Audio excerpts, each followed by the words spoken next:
అవినీతి నేలగా తణుకు దోచిన సొమ్ముతో మంత్రి కారుమూరి ఫ్యాక్టరీలు పెట్టారు పవన్ కళ్యాణ్. వైసీపీ పాలనలో తణుకు అవినీతి నేలగా మారిపోయిందని జనసేన అధినేత పవన్ కళ్యాణ్ ఓ రేంజ్లో ఫైర్ అయ్యారు. స్థానిక మంత్రి కారుమూరి నాగేశ్వరరావు దోపిడీకి అడ్డు అదుపు లేకుండా పోయిందని విమర్శించారు. అవినీతి సొమ్మును మంత్రి హైదరాబాద్ తరలించాడని, బాలానగర్లో ఫ్యాక్టరీలు ఏర్పాటు చేశారని పవన్ కళ్యాణ్ సంచలన వ్యాఖ్యలు చేశారు. పంటకు మొలకలు వస్తున్నాయని రైతులు చెబితే మంత్రి కారుమూరి నాగేశ్వరరావు చిన్నచూపు చూశారని పవన్ కళ్యాణ్ ధ్వజమెత్తారు. దేశానికి అన్నం పెట్టే రైతును మంత్రి ఏడిపించారని గుర్తు చేశారు. చంద్రబాబు గారికి అధికారం లేకపోతే ఆయన ఏం జరగదు. కానీ మీ భవిష్యత్తు ఒక రైతుకి ధాన్యం మొలకలు పోతే మొత్తం కుటుంబం బాధపడిపోతే, తుడిచిపెట్టుకుపోద్ది, ఆర్థిక వ్యవస్థ చిన్నాభిన్నం అయిపోద్ది. 5 సంవత్సరాలు మీకు ఉద్యోగాలు ఇస్తానని చెప్పి డిఎస్సి నోటిఫికేషన్ ఇవ్వలేదు. మాట్లాడితే జగన్ క్లాస్ వార్ అని మాట్లాడతాడు. క్లాస్ వార్ అంటే అర్థం ఏంటి? డబ్బున్నాడు పేదవాడిని దోచుకు తింటాం, డబ్బున్నవాడు కష్టపడేవాడిని దోచుకు తింటాం. 70,000 పోలీస్ కుటుంబాలకి, 1 కాదు 2 కాదు 70,000 పోలీస్ కుటుంబాలకి డిఏలు సరెండర్ లీవ్స్ ఈ రోజు వరకు ఇవ్వలేదు. దీని మీద ఒక్కడు స్పందించడు. పోలీసుల శ్రమశక్తిని కూడా దోపిడీ చేసేవాడు జగన్. ఇలాంటి వ్యక్తి ఇంకొకసారి అవకాశం ఇస్తే మీరు ఏం జరుగుతుందో మీరు ఆలోచించండి. మేము రోడ్ల మీదకి వచ్చి కొట్లాడాల్సి వస్తుంది. మీ భవిష్యత్తు కోసం ఉన్న ఇక్కడ మంత్రిని చూశారు, సివిల్ సప్లైస్ మంత్రిని. కొడుకు ఒకవైపు, అతను అనుచరులు ఒకవైపు. కనీసం వాళ్ళ దోచుకున్న సొమ్ముతోటి కనీసం ఇక్కడ పరిశ్రమలు కూడా పెట్టలా.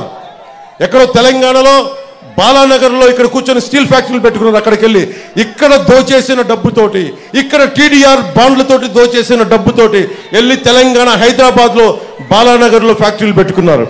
కనీసం అవినీతి డబ్బుతోటి కనీసం ఇక్కడ పరిశ్రమలు పెట్టినా కానీ కొద్దిమంది కనీసం ఉపాధి అవకాశాలను వచ్చిండే. వాడు కనీసం ఆ జ్ఞానం కూడా లేదు ఆ మనుషులకి. ఇది మీరు చాలా ఆలోచించి నిర్ణయం తీసుకోండి. మాకేమవ్వదు. ఆయన చాలా గుండె దిట్టి ఉన్న నాయకుడు. ఆయన జగన్ అకారణంగా ఆయన జైల్లో పెడితే నేను వెళ్ళి చూస్తే ఆయన ఏం బెదర్లా బలంగా నిలబడి ఉన్నాడు. ఆయన దేనికి బెదిరే వ్యక్తి కాదు ఆయన. కానీ నాకు అనిపించింది, ఏదైతే మాట ఇచ్చానో 2021లో వైసీపీ వ్యతిరేక ఓటు చీలకూడదని చెప్పి నేను పదే చెప్పాను. అదే మాట మీద కేంద్ర నాయకత్వానికి తెలియజేశాను. నేను తగ్గాను. నన్ను కావాలంటే విమర్శించారు. ఎందుకు నిలబడ్డానంటే ఆంధ్రప్రదేశ్ యువత, ఆంధ్రప్రదేశ్ భవిష్యత్తు పాడవకుండా ఉండాలంటే నేను ఒక పిసరు తగ్గితే నేనేం తగ్గిపోను. ఎక్కడ నెగ్గాలో కాదు, ఎక్కడ తగ్గాలో తెలియాలి. దేనికి తగ్గాను నేను? ఇక్కడ అభ్యర్థిని అనౌన్స్ చేసిన తర్వాత కూడా ఎందుకు తగ్గాల్సి వచ్చింది అంటే, మా వాళ్ళు ఒకళ్ళు తగ్గుతారు కానీ మీరు గెలుస్తారు, మీకు ఉపాధి అవకాశాలు వస్తాయి. అది దృష్టిలో పెట్టుకొని నేను తగ్గాను తప్ప పార్టీని తగ్గించాలని కానీ కూడా కాదు. ఎందుకంటే 4 దశాబ్దాలుగా ఒడిదుడుకులు తీసుకున్న వ్యక్తి, ఆయన అనుభవం కావాలి.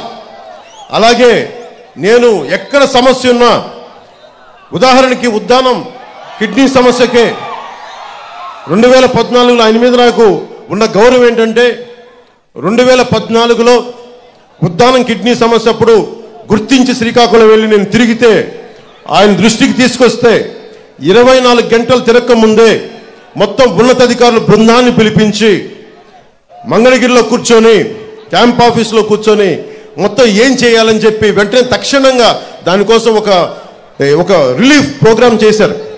వెంటనే ఏవే రెమెడియల్ మెజర్స్ తీసుకున్నారు. అందుకనే ఆయన అనుభవం నాకు చాలా మనకి రాష్ట్రానికి కావాలి.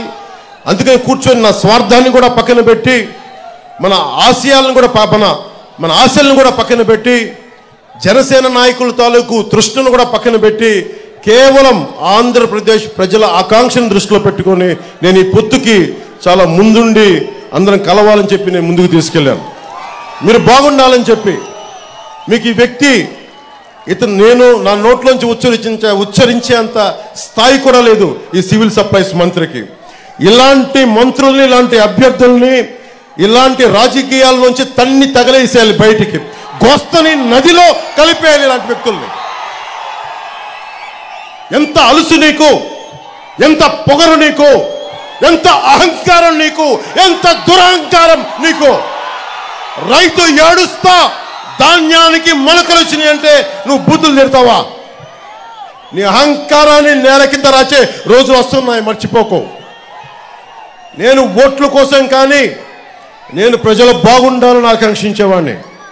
25 సంవత్సరాలు రోజుకి కోట్లు తీసుకోగలిగే సత్తా ఉన్నవాడిని. ఇవన్నీ పక్కన పెట్టి ఒక సమూహం కావాలి. ఒక నదికి, ఒక దేశానికి ఒక నది చాలదు, ఒక దేహానికి ఒక రక్తనాళం సరిపోదు. అలాంటి 5 కోట్ల మంది ప్రజలకి ఒకళ్ళిద్దరు నాయకులు సరిపోరు. 3 పార్టీల బలమైన నాయకత్వం కావాలి. కేంద్ర నాయకత్వం సహాయ సహకారాలు ఉండాలి. చంద్రబాబు గారి అనుభవం కావాలి. మన జన సైనికుల వాడి జోడి మన బలంగా ముందుకు తీసుకెళ్ళగలిగే పోరాట శక్తి కావాలి. జనసేన రోడ్ల మీదకి వచ్చి పోరాటం చేస్తుంది.